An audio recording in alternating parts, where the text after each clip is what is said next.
بابا نے آواز لگائی، جی بابا جان فرمائیے۔ وہ بیٹا مجھے لگتا ہے ہمیں تو کل اتوار کا ولیمہ ملتوی کرنا پڑے گا۔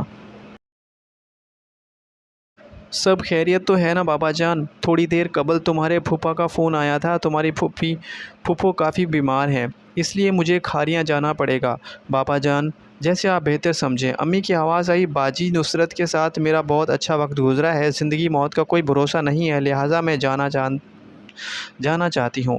پر عمر کی ماں یہاں نویلی نئی دلہن اکیلی ہے، اس گھر کی کسی چیز کا پتہ نہیں ہے۔ ابو بولے، عمر کی ماں پھر سے سوچ لو۔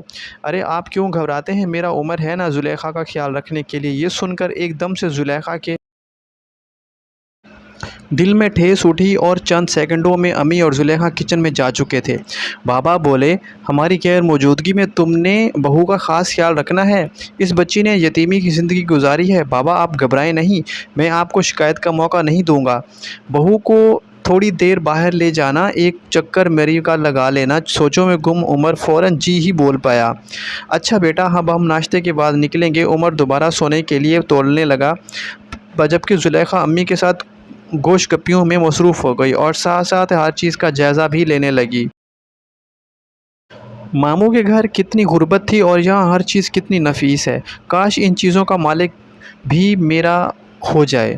میں تو عمر کے ساتھ اکیلی رہ جاؤں گی اور انہیں تو میرے میں کوئی دلچسپی ہی نہیں ہے۔ عمر نے 5 منٹ بعد رکتے ہوئے پوچھا، یہ کیا ہو رہا ہے؟ جی وہ میں کپڑے دھو رہی ہوں۔ اچھا تو یہ مشین کس خوشی میں پڑی ہے؟ صرف گھر کی خوبصورتی کے لیے؟ آپ کو پتہ ہے آپ کون ہیں؟ جی مجھے پتہ ہے، میں زلیخا مراد ہوں۔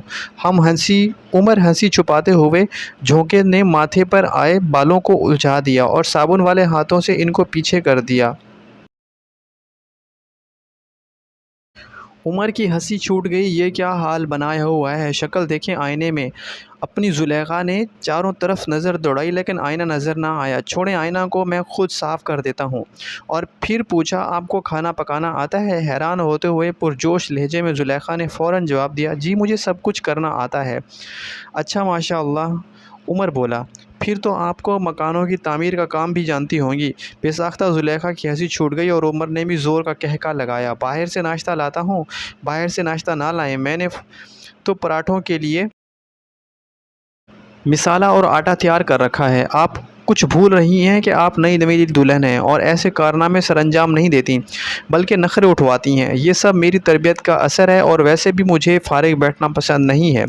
فارغ انسان تو شیطان کا گھر ہے۔ عمر بڑے انمہاک سے اس کی باتیں سن رہا تھا۔ اچھا جی، جیسے آپ کی خوشی۔ اور وہ گویا ہوا پڑھ کر اس کو مضبوطی سے تھام لیا اور بولا، محترمہ آپ کی یہ شوق میرا کچومر نکال دیں گے، اگر کوئی ہڈی پسلی ٹوٹ جاتی تو بابا نے میری ہڈیوں توڑ دینی تھی، لہٰذا ہوش کے ناخن زلیخا یک دم سنبھلی اور شرمندگی سے بولی، کوشش کروں گی آئندہ شکایت کا موقع نہیں دوں گی، جائیں جا کر کپڑے بدلیں، میں سب فارغ کرتا ہوں۔ کمرے میں آ کر لمبی سانس کھینچی، سوٹ کیس سے سادہ سا فیروزی سوٹ نکالا، شاور لیا اور سیدھی کچن میں پراٹھے بنانے لگی۔ باہر دیکھا تو عمر کپڑوں کو پھیلانے کی تگ و دو میں مصروف تھا۔ پراٹھے اور چائے میز پر سجائی اور دھیمے لہجے میں عمر کو پکارا۔ اندر آتے ہی عمر کی نظریں زلیخا کے گھٹاؤں جیسے گالے لمبے بالوں پر پڑی جس سے پانی کی بوندیں موتیوں کی طرح ٹپک رہی تھیں۔ دل ہی دل میں بولا، سانولی تو ضرور ہے لیکن خوبیوں سے بھرپور ہے۔ دوبارہ عمر نے پکارا، آئیں جی ادھر بیٹھیں۔ کرسی کھینچ کر سامنے بیٹھ گئی۔ میری طرف دیکھیں، عمر نے نرمی سے مخاطب ہو کر زلیخا نے یکدم نظریں اٹھائیں اور پھر فوراً نیچے جھکا لیں۔ آپ کا شکریہ کے لیے بلایا تھا، ظہر کے بعد ہم دامن کو جائیں گے اور اس کے بعد عصر فیصل مسجد میں انشاءاللہ۔ آپ پہلے کبھی پنڈی آئی ہیں؟ جی کبھی نہیں آئی، میں تو صرف جہلم سے دینا اور دینا سے جہلم تک ہی محدود تھی۔ ظہر کی نماز کے بعد نوبہتا جوڑا دامن کوہ کی طرف روانہ تھا۔ عمر نے سوال داغا، آپ کی تعلیم کتنی ہے اور شادی سے پہلے کیا مصروفیات تھیں؟ پرائیویٹ BA کیا ہے، مدرسے میں قرآن اور گھر میں ٹیوشن پڑھاتی تھی۔ آپ کے والدین کو کیا ہوا تھا؟ میں 2 سال کی تھی تو ایکسیڈنٹ میں انتقال کر گئے اور پھر میرے ماموں نے میری کفالت کی ذمہ داری لے لی۔ بچپن سے آج تک غربت کے باوجود دونوں نے وین کو نہیں چھوڑا اور میری دینی تربیت کی۔ الحمدللہ۔ زلیخا اپنا دل کھول رہی تھی۔ سنیں، آپ کو میرا سانولا رنگ پسند نہیں ہے اور میں یہ کل ہی جان گئی تھی۔ زلیخا مراد رات تک نہیں تھا، لیکن تہجد کی نماز اور تلاوت قرآن نے آپ کو دنیا کی سب سے خوبصورت عورت بنا دیا ہے۔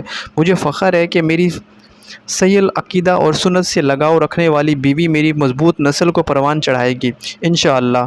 میں داد دیتا ہوں امی بابا کی پسند کو۔ زلیخا مراد آپ میری دلہن ہیں۔ آپ میری پاکیزہ، با کردار اور با حیا دلہن ہیں، جس کی اعلیٰ تربیت نے میرے دل میں کامیابی کے جھنڈے گاڑ دیے ہیں۔